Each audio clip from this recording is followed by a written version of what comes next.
আসসালামু আলাইকুম। বেলা শেষে থেকে আমি শিমুল সবাইকে নতুন আরেকটি লাইফস্টাইল ব্লগ দেখার জন্য স্বাগত জানাচ্ছি।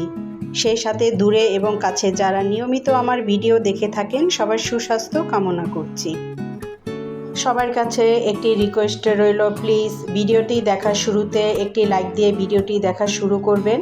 যারা সাবস্ক্রাইব করেননি আপনাদের কাছে রিকোয়েস্ট রইল যে আমার ভিডিওটি দেখার পরে যদি ভালো লেগে থাকে সাবস্ক্রাইব করে দিবেন এবং বেল আইকন যে অল বাটনটি প্রেস করে রাখবেন, যাতে আমি ভিডিও দেওয়া মাত্রই ভিডিওর নোটিফিকেশনটা আপনাদের মাঝে চলে যায়, সময় মতো আপনারা ভিডিওটি দেখে নেবেন।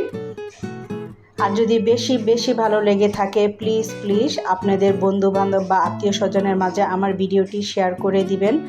আপনার এই শেয়ারের মাধ্যমেই কিন্তু আমার সামনের লক্ষ্যে আমি এগিয়ে নিতে পারবো।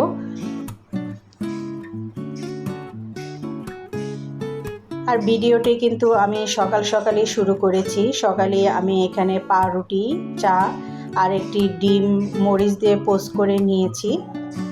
আর পাউরুটিটা বরাবর আমার চা দিয়ে খেতেই ভালো লাগে। আমি সচরাচর পাউরুটি কিন্তু আমাদের সেভাবে আনা হয় না, বেশ অনেক দিন পর আনা হয়। আর পাউরুটিটা কিন্তু আমার বেশি ভালো লাগে চা দিয়ে খেতে।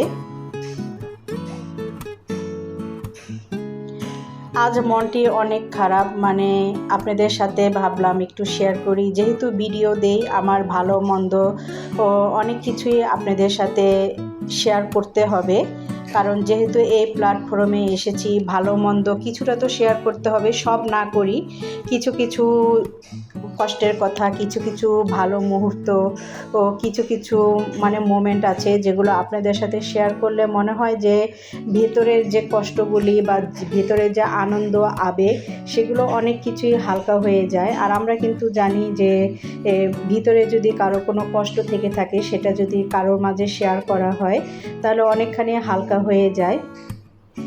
আজ বেশ কয়েকদিন ধরে মনটা অনেক খারাপ, কোনো কিছুই ভালো লাগে না, খুবই অস্থির মনে হয় যে জীবনটি আল্লাহ কোথায় এসে দাঁড় করালো।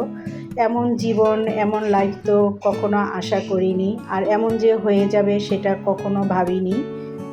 মানুষের জীবনে আপ ডাউন থাকে, ঠিক আছে, কিন্তু দিন এমন অবস্থা হয়ে যাচ্ছে, মনে হচ্ছে যে সব কিছু শেষ হয়ে যাচ্ছে, সব কিছু মনে হয় গভীর সাগরের অতলতরে সব ডুবে যাচ্ছে।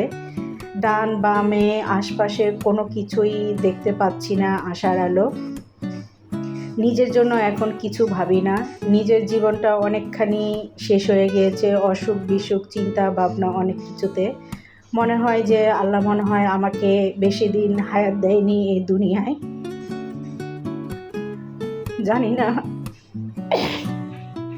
জানি না আল্লাহ কখন নিয়ে যাবে, কিন্তু এখন ইদানিং খুবই ভয় হয়, খুব আজে বাজে স্বপ্ন দেখি যে দুনিয়াতে হয়তো আমি আর বেশি দিন বাঁচবো না। কিন্তু একটা কষ্ট হয় খুবই, আমার একটা ছেলে আছে, জানি না আল্লাহ ছেলের ভবিষ্যৎ কি লিখে রেখেছে। ছেলেটাকে নিয়ে খুবই চিন্তা করি। বাবাদের চেয়ে মাদের চিন্তা কিন্তু খুবই বেশি। আল্লাহর কাছে আমি সব সময় একটি কথা বলি যে হে আল্লাহ, আমার ছেলের কোনো একটি ব্যবস্থা করে ছেলেকে আমি কোনো একটি জায়গায় সাইড করে দিয়ে যদি যেতে পারি তাহলে তখন তুমি আমাকে দুনিয়া থেকে নিও। এর আগে তুমি আমাকে এতটুকু হায়াত দাও, ছেলেটাকে যেন আমি একা ফেলে দুনিয়া থেকে চলে না যাই। কারণ একটি মা যখন তার সন্তান ছেড়ে দুনিয়া থেকে চলে যায় সেই সন্তানের অবস্থা কিন্তু খুবই খারাপ হয়। আমরা জানি যে মা মরে গেলে বাপ হয়ে যায় তালই। একটি মা সন্তানকে নিয়ে যতটা ভাবে, যতটা তার ক্যারিয়ার, তার ভবিষ্যৎ বলেন, তার ভালো মন্দ, একটা বাবা কিন্তু ততটা চিন্তা করে না। আমি সব বাবার ক্ষেত্রে বলি না, তবে 100-এর ভিতরে 80% বাবারা এরকম হয়, 2% বাবারা মায়েদের মতনই হয়, কিন্তু সেটা খুবই রেয়ার। কিন্তু দিন দেখছি অবস্থা এতটা খারাপ হয়ে গেছে, সামনে ছেলের ভবিষ্যৎ কি, তার ক্যারিয়ার কি, সেটা বলতে পারছি না। আর তার বাবার কথা কি বলবো, তাকে তো কোনো কিছু বললে সে খুবই রাগ হয়ে যায়, হয়ে যায়।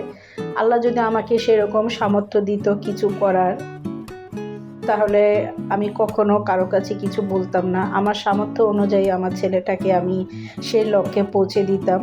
কিন্তু নিজেও যে এখন কিছু করব, তার জন্য কিন্তু অবশ্যই একটি সাপোর্ট দরকার হয়, টাকা পয়সার দরকার হয়। সেটাও কিন্তু আমার কাছে নেই। আমি যে কারো একজন সাপোর্টের মাধ্যমে সামনে আগাবো বা কোনো কিছু করতে হলে যে টাকা লাগে, সেটাও কিন্তু সে সাপোর্ট দেওয়ার কেউ নেই। আর যদি আপনারা বলেন যে ছেলের বাবার কথা, তাকে অনেক বলি কিন্তু সে শুনে না। সে নিজেও কিছু সেরকম করতে চাচ্ছে না, এবং আমিও যে কিছু করব সেরকম সাপোর্ট চাচ্ছি, সেটাও সে হ্যাঁ বা না কিছুই বলে না। তাহলে কিভাবে এগিয়ে যাব সেটা বুঝতে পারছি না। মাঝে মাঝে মনে হয় যে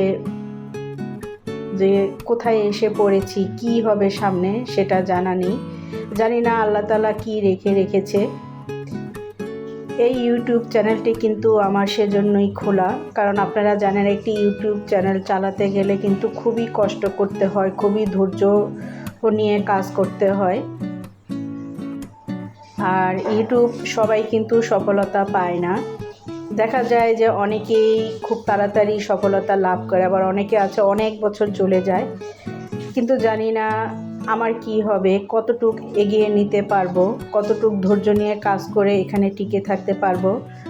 আপনাদের কাছে আমার একটি রিকোয়েস্ট রইল, প্লিজ আপনারা আমার চ্যানেলটি খুব দ্রুত সামনে এগিয়ে নেওয়ার সাহায্য করুন, কারণ আপনারাই কিন্তু একমাত্র পারেন আমাদের মতো গৃহিণীদের সামনে এগিয়ে চলার, আর একজন হাতিয়ার হতে, একজন পথ পরিদর্শক হতে।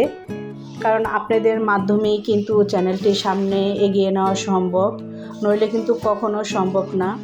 আপনারা তো অনেকের চ্যানেলই দেখে থাকেন, অনেককে আপনারা সেভাবে সেই লক্ষ্যে পৌঁছে দিয়েছেন, কিন্তু আমাদের মতন যারা আমরা একদম ছোট ইউটিউবার, প্লিজ আপনাদের কাছে রিকোয়েস্ট রইল আমাদের পাশে আপনারা থাকুন এবং আমাদের সাপোর্ট করুন যেন সামনে এগিয়ে যেতে পারি। নিজেদের জন্য কিছু ভাবি না, শুধু সন্তানটার জন্য ভাবি যে তাকে যদি একটি ভালো জায়গায় দেখে যেতে পারি, সেটাই শান্তি। সবাই দোয়া করবেন আমার ছেলের জন্য, সে যেন একজন ভালো মানুষ হতে পারে, তার স্বপ্নগুলো যেন আল্লাহ পূরণ করে দেয়। এবং আমি একটি মা হয়ে অনেক চেষ্টা করছি, জানি না আমি কতটুকু পারবো, কিন্তু দিন দিন আমি মনে হচ্ছে যে এমনি আমি অসুস্থ, মনে হচ্ছে যে আমি আরও অসুস্থ হয়ে যাচ্ছি চিন্তা ভাবনায়, সব কিছুতে মানে পারছি না, মানে খুব কষ্টে মনে হয় আমি এখানে টিকে আছি।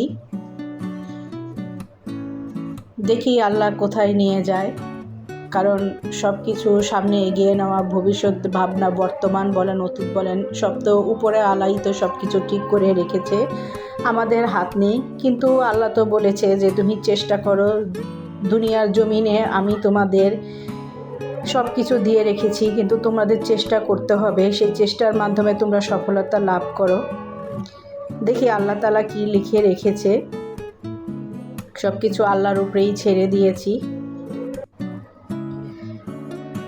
তো আজকে এই পর্যন্ত, যদি বেঁচে থাকি আগামীতে নতুন আরেকটি ভিডিও নিয়ে আসার চেষ্টা করব। সে পর্যন্ত আপনারা সবাই ভালো থাকবেন, সুস্থ থাকবেন এবং যার যার স্থান থেকে নিরাপদে থাকবেন। আল্লাহ হাফেজ।